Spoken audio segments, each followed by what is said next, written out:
हमारे जीवन में रिलीजन का, धर्म का और धर्म के संगठनों का बहुत बड़ा स्थान और धर्म संगठनों में किताबों का बहुत बड़ा स्थान।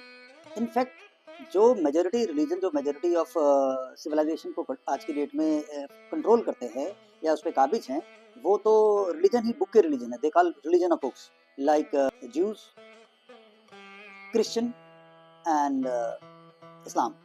तीनों एक ही तरीके के धर्म है, इनफैक्ट एक ही जगह से निकले हैं। There all are Semitic religions. सबसे पहले ज्यूज था, जो यहूदी धर्म था, जुडाइज्म था, ये भी बुक पे आधारित है। उसी का ही ऑफशूट निकला क्राइस्ट के आने के बाद क्रिश्चियनिटी। इनफैक्ट क्रिश्चियनिटी काफी टाइम से जुडाइज्म का पार्ट था, ऐसे church with in the Judaism. उसके बाद ये अलग हुआ, अब इसने अपना विस्तार किया और उसके बाद इस्लाम आया और इस्लाम ने और तेजी से अपना विस्तार किया। आज हम इस बात पे नहीं हैं कि क्या सही है क्या गलत। इंसान है तो उसे एक सोच चाहिए, सोच है तो उसका नाम हमने धर्म दे दिया और यही धर्म के कई रूप दुनिया में अलग अलग जगह पर। अब हर धर्म में किताबों का बहुत ही शीर्ष महत्व है। हिंदुइज्म में किताबों का महत्व है, बुद्धिज्म में भी किताब वो ये बताती है कि इंसान को क्या करना चाहिए। दूसरा वो ये बताती है कि जीवन क्या है, तो जीवन को समझाने का प्रयत्न करती है। तीसरा उसमें नियम बनाए जाते हैं। अब जहाँ रिलीजन को लेके बहुत ज़्यादा झगड़ा है, वहाँ आप देखेंगे कि वो एक्चुअली में नियम है। वहाँ ज्ञान की बात थोड़ा कम है, गौण हो चली है, और जो नियम है कि जीवन को किस तरह से जीना है, उसी पे ही वो सब आधारित है और उसके कारण वहाँ पे रिजिडिटी बहुत है।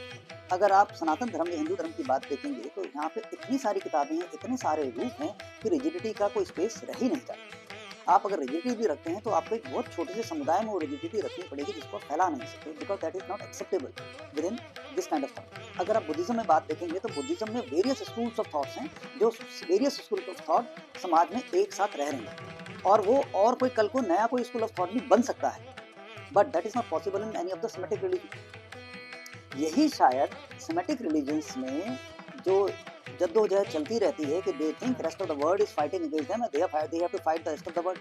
और दूसरा उनमें एक होड़ लगी रहती है कि कैसे वो दुनिया को बताएं मेरी ही किताब में सब कुछ सही लिखा हुआ। अब ये वो भूल जाते हैं जो ये सब किताबें हैं, ये लिखी गई हैं आज से कई सौ हजार साल पहले।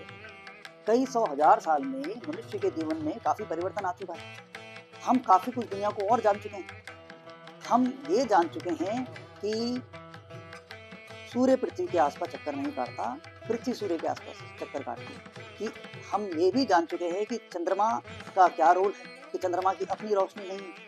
हम बहुत बातें जान चुके हैं जो उस वक्त के लोग नहीं जानते थे, लेकिन कहीं ना कहीं अपनी किताब के वर्चस्व को रखने के लिए ये बात लोगों ने मान ली है, सदियों से मान ली गई है, जो स्टार्टिंग में चली होगी लोगों को समझाने के लिए कि ये किताब किसी मनुष्य ने नहीं, ईश्वर ने लिखी। अब ये बात मनुष्य को, जो इसको मानते हैं उन्हें भी कहीं तक पता है कि ये किताब ईश्वर ने तो नहीं लिखी है, ये किताब मनुष्य ने ही लिखी। लेकिन इस बात को मानने से उनका जो सेंटर जो होता है ना, मेन जो क्रक्स है रिलीजन का, जिसके ऊपर वो आधारित करते हैं, जिसके बढ़ाते हैं, वही टूट जाता है। तो इस भय के कारण वो इसको एक्सेप्ट नहीं कर पाते, तो उसके कारण दुविधा है। हाँ, किताब होने के बहुत फायदे भी। अगर आपके पास सिंगुलर रूम्स हैं तो आपकी सोसाइटी का आगे जाना, इकट्ठे मिलके रहना बहुत पॉसिबल हो पाएगा। इसलिए आप देखेंगे कि whether it is Christianity, it is Judaism और इस्लाम, उनका एक पक्ष बहुत मजबूत है, वो है सोशली एक दूसरे के करीब होना, एक दूसरे के साथ संगठित होना। तो संगठन को बहुत जोर देता है और वो आपको संगठित करके रखता है, उस आपको एक शक्ति में परिवर्तित करता है। दूसरी तरफ अगर सनातन धर्म को देखेंगे जो कि आप फ्लूइड हैं बिल्कुल, तो देखेंगे कि व्यक्ति आगे मानसिक स्तर पे आगे तो बढ़ता है, लेकिन वो कहीं ना कहीं सामाजिक स्तर पे जब एक साथ संगठित रूप में कमजोर हो जाता है, उसका संगठन इतना मजबूत नहीं है। और लेकिन उसके दूसरे दूरगामी परिणाम ये हैं कि आप इस्लाम में देखें, क्योंकि क्रिश्चियनिटी अपने आप को काफ़ी कुछ मोल्ड कर चुकी है और फिलहाल ज्यूज भी अपने आप को काफ़ी कुछ मोल्ड कर चुके हैं, इस्लाम लेकिन अभी भी अपनी हिस्टोरिक उसमें चल रहा है।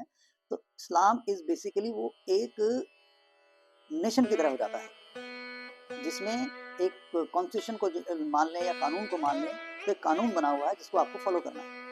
अब वो कानून सही है या गलत है, उसका कोई फायदा उठा रहा है नहीं उठा रहा, जब वो कोर्ट में जाता है तो उस बात में बात नहीं होती। कानून में जो लिखा है वही मान लिया जाएगा, चाहे उसके कोई भी दुष्परिणाम हो। सिमिलरली इस्लाम में भी यही हो रहा है। उससे नो डाउट सोसाइटी का कंट्रोल अच्छा हो जाता है, लेकिन उससे सोसाइटी में प्रॉब्लम्स होती हैं। और खासकर प्रॉब्लम तब होती है जब इस्लाम एक सेकुलर नेशन का पार्ट हो जाता है। सेकुलर नेशन का पार्ट का मतलब उस नेशन के पास अपना एक कॉन्स्टिट्यूशन है, उस नेशन के पास अपने कानून है। अब इस्लामिक कानून और वो नेशन का कानून आपस में टकराते हैं, क्योंकि जो भी इस्लाम को मानने वाले हैं उनके लिए इस्लामिक कानून सर्वोपरि है। वो राष्ट्र के कानून को सबसे ज्यादा तरजीह देता है अपने कानून।